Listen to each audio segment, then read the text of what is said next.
Ola, moi bo día.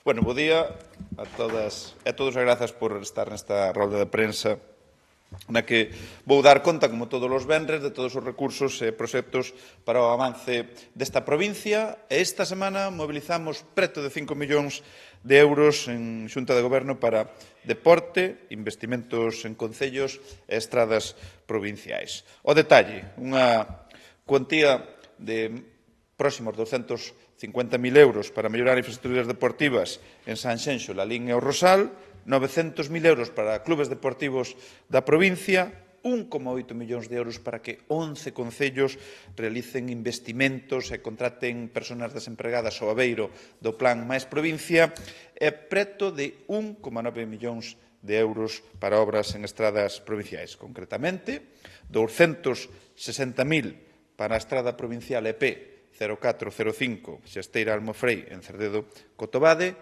280.000 para a estrada provincial EP 2502 Cerquido Ribadelouro en Porriño e máis de 1,3 millóns de euros para a estrada provincial EP 1002 a Madalena Aldán en Cangas. E fora dos asuntos da Xunta de Goberno, pois quero trasladarvos, facer un balance do que foron todas as actividades que fixemos no Castelo de Soutomaior e no seu entorno arredor da Camelia. E comenzamos a facémolo con deporte, concretamente dos novos recursos que destinamos aos concellos ao abeiro do segundo plan de infraestructuras deportivas.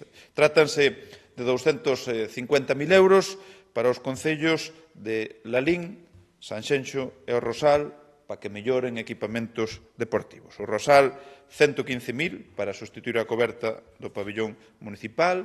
Sanxenxo vai a contar con 125.000 euros para executar 3 proxectos diferentes en 3 campos de fútbol do concello.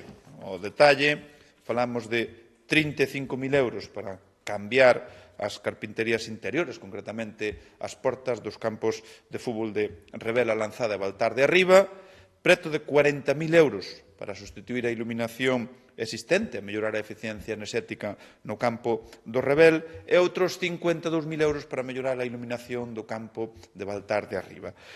E logo, Lalín vai a recibir case 15.000 euros para dotar de vallas metálicas as 4 pistas de tenis e as gradas do pabillón de deportes. Así que seguimos avanzando como cada semana na mellora de infraestructuras deportivas, unhas melloras que está provocando a modernización da que nunca antes se fixera semellante esforzo en canto a recursos económicos. Recursos económicos que proceden do Plan de Infraestructuras Deportivas dotados con 8 millóns de euros, que é o dobre co ano pasado, co ano 2024.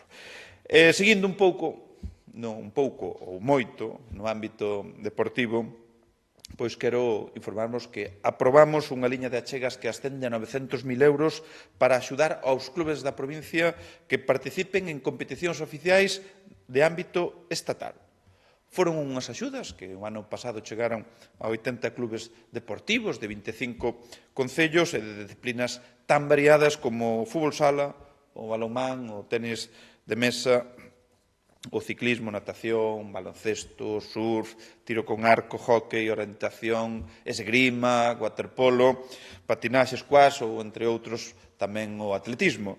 E aquí as axudas van a ir entre os 10.000 e os 35.000 euros, segundo as características da competición. Non poden superar o 40% do orzamento e os gastos que son subvencionables pois atópanse os federativos, os de competición e adestramento, os de persoal, os de material deportivo e os sanitarios. Así que seguimos unha semana máis demostrando con feitos palpables e con recursos económicos que este é o goberno do deporte. Temos a sorte de contar con grandes deportistas e clubes deportivos que nos referencian na provincia, que levan o noso nome, o de Pontevedra, por todo o mundo.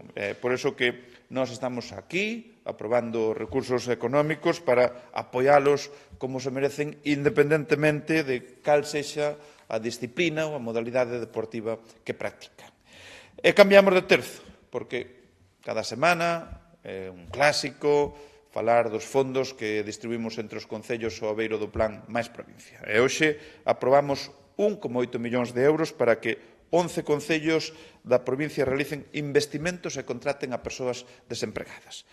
Como é habitual, mandaremos unha nota de prensa detallada de cada un dos asuntos que ali se trataron, pero hai unha parte importante da contía económica que aprobamos hoxe que vai destinada a todos aqueles concellos que foron beneficiarios do plan extra que a parte da cofinanciación a vai a realizar a Diputación. Estamos falando de proxectos que van a ser financiados ao 100% con fondos provinciais. E por iso que destinamos 610.000 euros para completar o financiamento deses proxectos que, insisto, contan xa cos recursos do plan extra.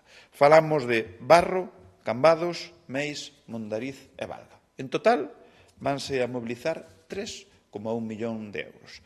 E logo, aprobamos tamén 65.000 euros para Ponteareas para que adquira un inmoble para a oficina de turismo, 150.000 euros para a mellora do parque infantil e área deportiva da Canuda en Salvaterra do Miño e 200.000 euros para o proxecto de reposición dos servizos municipais e pavimentación da rúa entre os Valos en Moaña.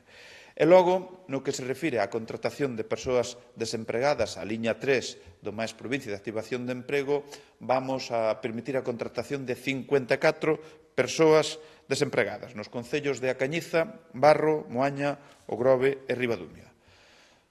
Plan máis provincia, o plan máis ambicioso da historia desta institución provincial, dotado con 48,2 millóns de euros, onde levamos xa distribuídos 16,5 millóns no que vai de ano.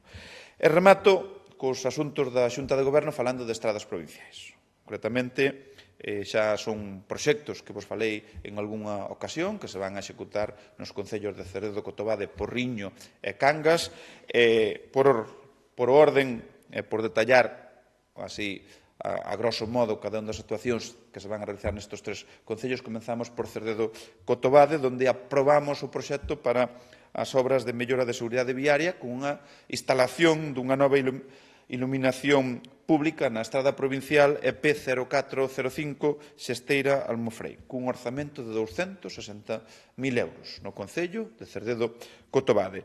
Isto o vimos a desenvolver a través dun convenio que xa aprobamos no mes de xaneiro, donde a Diputación vai a poñer o 70%, é dicir, 180.000 euros, e o 30% restante, 80.000 euros, o Concello de Cerredo Cotobade. E estes recursos van a servir para mellorar o alumeado tanto nos itinerarios peonís como na zona de tránsito motorizado. E se suman os casi 1 millón de euros que xa estamos a investir nesta estrada provincial. Por lo tanto, un total de 1,2 millóns de euros para transformala completamente. En Porriño, ali vimos de adxudicar as obras de mellora na drenaxe da estrada provincial EP 2502 Cerquido Riba de Louro, por un importe de 280.000 euros. En este caso, imos actuar nun treito de 1 kilómetro de longitude e vamos a renovar a rede de pluviales, a capa de rodaxe e executaremos unha cuneta transitable de formigón, ademais dunha nova sinalización horizontal.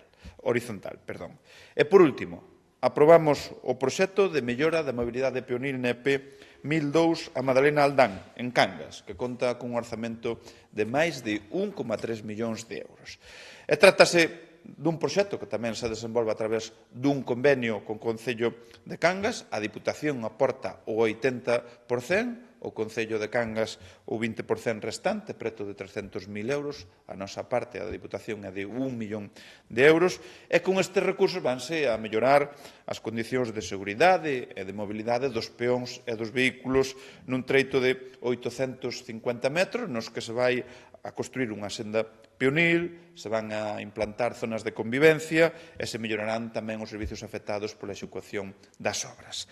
Así que seguimos transformando a rede viaria provincial para alongar a súa vida e garantizar a máxima seguridade de vehículos e peóns e, como sempre, eu xa vos digo que a nosa vontade é conseguir que esta rede provincial nun estado óptimo, unha rede fundamental para a vertebración do territorio. Estamos dando pasos continuamente, aprobando recursos como son hoxe o caso para Cerredo Cotobade, para Porriño e Cangas que nos vai facer que logremos ese obxectivo. E xa fora da orde do día, quería facer balanza das actividades que se desenvolveron no Castelo de Soutomaior e o seu entorno ao redor da Camelia. E unhas actividades que tiveron un grande éxito, onde tanto os obradoiros como contacontos, visitas guiadas, provocou que, en base á flor das Rías Baixas, ali se achegaran 4.500 persoas ao Castelo de Soutomaior nos meses de febreiro e marzo. O 30% das persoas que participaron das visitas guiadas proviñeron de fora de Galicia, concretamente de Madrid, de Castela, León e Andalucía, pero tamén de Portugal e Francia. E máis de 520 alumnos e alumnas de 12 centros escolares, de 12 colexios de Soutomaior, Vigo, Ponteareas, Pontevedra, Redondela, Cambados, Porriño, a Cañiza, tuveron a posibilidade de descubrir o castelo e os seus arredores. Pola súa banda, ata máis dun centenar de persoas participaron nos diferentes obradoiros de origami, pintura e coprín e nos contacontos. E registramos no que foi a novidade deste ano, o Strip Escape, no que os participantes do mesmo debían resolver enigmas e probas nos xardíns do castelo, que foi un grande éxito. De feito, entre os meses de febreiro e marzo participaron preto de 1.000 persoas que descargaron o código QR para poder realizar a actividade. Así que seguimos avanzando na desestacionalización do turismo para internacionalizar a demanda con actividades alrededor da Camelia e tamén no Castelo de Soutomaior, que é un bastión, é un dos grandes atractivos turísticos que temos no noso territorio, nesta provincia extraordinaria como é a de Pontevedra. Eu, pola miña parte, era todo o que vos tiña que trasladar. Non sei se hai algunha pregunta. Sí, yo tengo dos preguntas. La primera era sobre su opinión sobre los aranceles del presidente de Estados Unidos y cómo influenciar esto en la provincia de Pontevedra. Bueno, pois é unha nova que, evidentemente, non podemos acoller de xeito satisfactorio desde o momento en que vai a ter un impacto negativo en sectores estratégicos para a provincia. Unha provincia que posiciona moito material, moita materia prima, desde o sector primario hasta todos os que lle siguen en Estados Unidos. Y la otra, con respecto a la responsabilidad de los ANES, que el PSOE denuncia la contratación en la Diputación del concejal independiente de Meaño, que facilitó la moción de censura, y que tiene que decir al respecto de esto. O PSOE dos ANES? Sí. Bueno, eu teño que decir que, o digo e o repito moitas veces, os que enchufaron a cuñada de expresidente non apareceu polo traballo en ningún momento, porque aí están as sentencias que nos queiran dar leccións de ética de contratación de persoal, pois nada que decir. Dito isto, todas as administracións temos postos de libre designación e, como tales, o nombre así xa o di, e é para cubrir as necesidades. Por lo tanto, nada, absolutamente nada que ocultar. En isto, pois, se é o caso desa persoa, estamos a falar dunha persona que está nun proxecto que puxemos en marcha pioneiro, que é a Oficina de Transformación Comunitaria, que está facendo, a verdade, que un traballo magnífico.